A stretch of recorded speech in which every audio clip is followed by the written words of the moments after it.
All right, welcome to your next unit. This is Unit 2, video number 1. We're going to be talking about the American Revolution.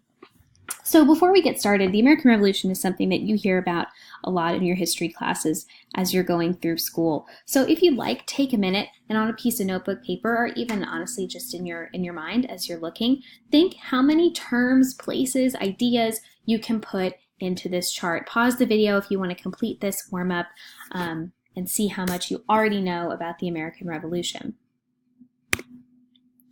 So like I said, this is Unit 2, the American Revolutionary Period. Here's an extremely famous painting of General George Washington crossing the Delaware River. The painting was meant to symbolize the real gritty struggle that colonists faced in their revolution for independence. You may have heard at some point in your life the phrase, pretty common phrase, necessity is the mother of invention. So we know that necessity is needing something. It's a state of needing or requiring something. So what might that mean if necessity is the mother of invention? If you're already familiar with the phrase, you might know that it means that we really only come up with something new or create a new invention, a new idea, when we have a need to do that. And that really is the story of the American Revolution. It's important to know that the colonists living in the British colonies did not come with the intention of founding their own country. They had every intention of staying British. It's only really dire circumstances that are imposed by the British monarchy that force the idea of creating an independent American entity. So we're going to start by talking about the origins of the American Revolution. What are the causes of the conflict? Well, we know that the 13 colonies living under Great Britain enjoyed some privileges of access to Great Britain, participating in that very vigorous economy. Living on the East Coast, there's a lot of room for people. There's a lot of new jobs, lots of opportunity. But there had been ongoing territorial disputes in the area that put colonists right on the battle lines between the British monarchy and their enemies such as the French. And last time we talked about the French and Indian War. You know that resulted in the Treaty of Paris, the Proclamation of 1763, which essentially caged in the American colonists. And that's not something that they liked.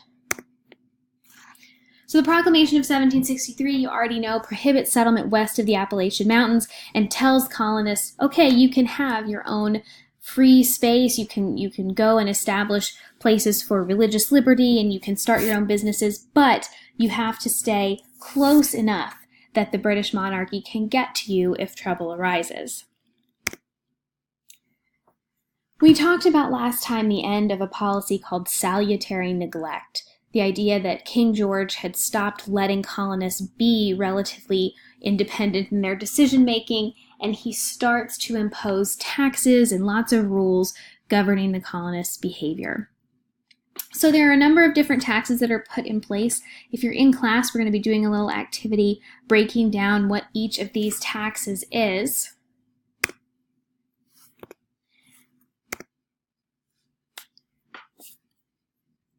If you are not already familiar with what each of these does, feel free to look them up. You should know the details, the differences between each. Quite simply, the Stamp Act is a tax on printed goods, playing cards, newspapers. The Townshend Acts were a series of rules set to enforce things like curfews, where colonists were allowed to buy certain goods. Tea Act is a tax on tea, Sugar Act is a tax on sugar, and the Quartering Act is not quite a tax, but it does financially burden the colonists. It says that British colonists are required to house and feed British soldiers who are being sent to keep an eye on the colonists themselves. So it's sort of like imposing martial law. The king is saying, we're going to send soldiers, they're going to live in your homes, eat your food, and really invade your space. There were a lot of grievances against these taxes and against rules like the Quartering Act, but there's also some important philosophies behind the ideas of liberty and of establishing a brand new country. So this is a chance to think back to World History 2 and think about the ideas of the Enlightenment that many leaders of the American Revolution were reading. Take a look at this list, pause the video, and see if you can match the author on the left with the book he wrote on the right.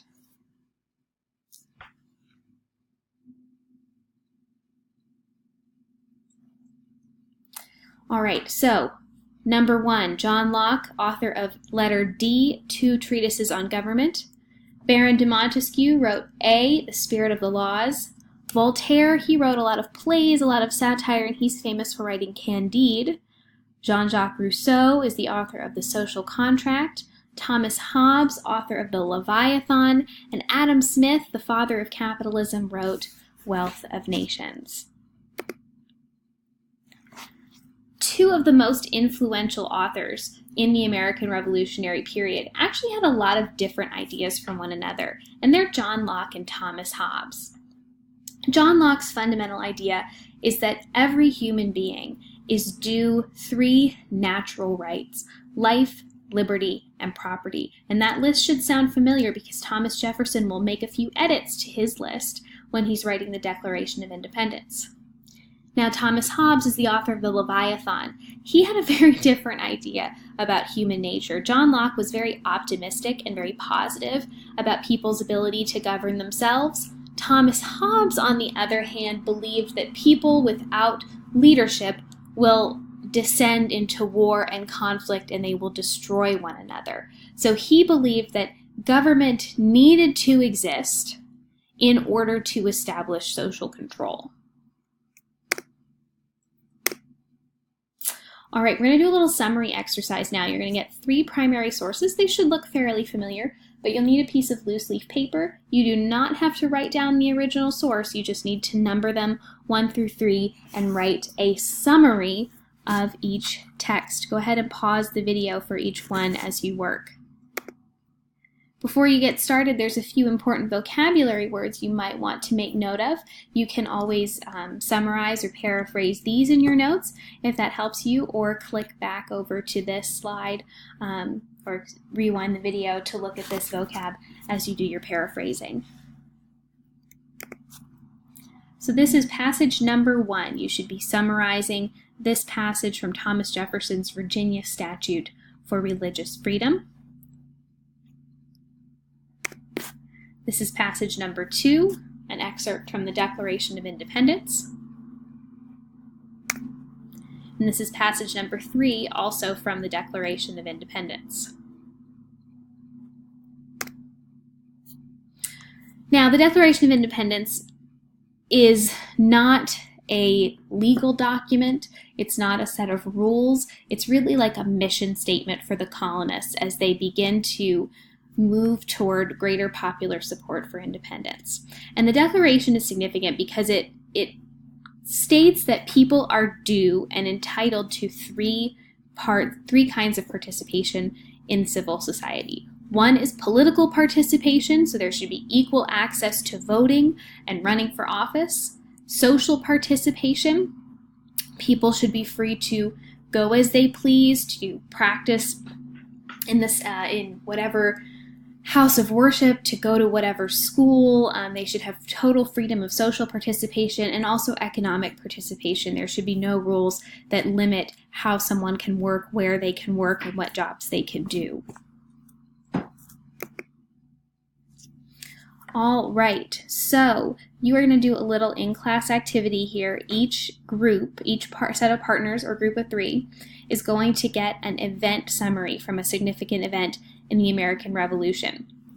Each group is going to get 1 index card. You're going to keep practicing summarizing. You will summarize your event on the index card. Now you are not reading off the index card. I'll collect your index card, but you're going to present an oral summary. Doesn't have to be exactly what's on the card, and you're all together going to summarize the event for your classmates. Make sure you get the chart where you can fill in information about each event as you listen. We're going to take a quiz on these events. Now, these are dates from last year, so they might change, but you will have a quiz on these Revolutionary Era events.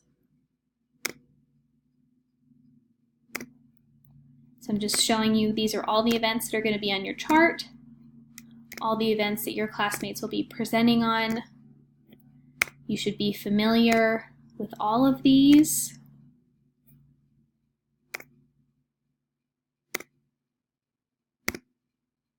There'll be a quiz on these events. All right, so let's talk about the war itself. The Revolutionary War era spans from 1775 to 1783.